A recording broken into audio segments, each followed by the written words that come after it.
Good evening, guys. Thank you for joining me at ABC 10 News Sports. Westwood Volleyball won a close one against Gladstone a few days ago, but the thing was, can they keep up that momentum in their next game?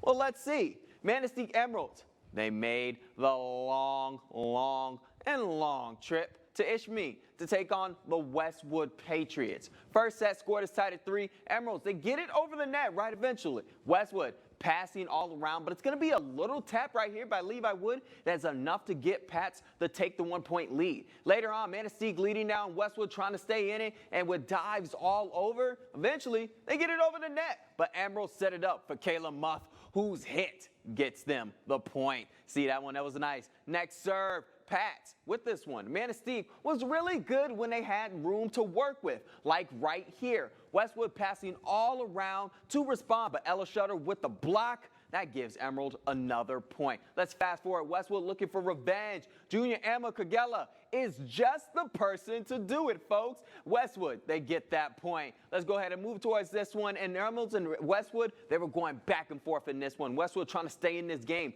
But another block by Kella Muth is what is going to stop that one. Manistee, they fought hard, as well as Westwood. They were able to get the win, 3-0.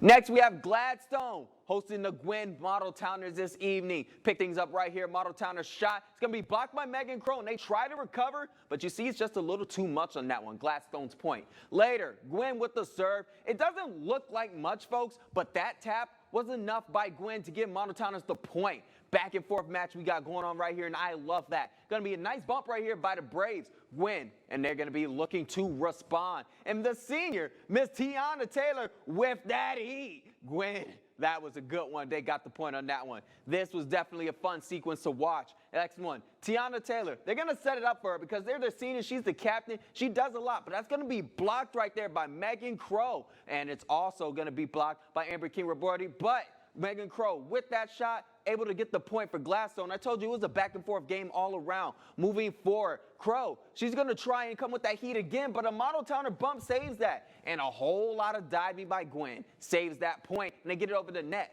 But Gladstone, they tend to go to Crow in these situations, except they went to Alyssa Sandville to close that sequence. Good one all around, but Gladstone won 3-2.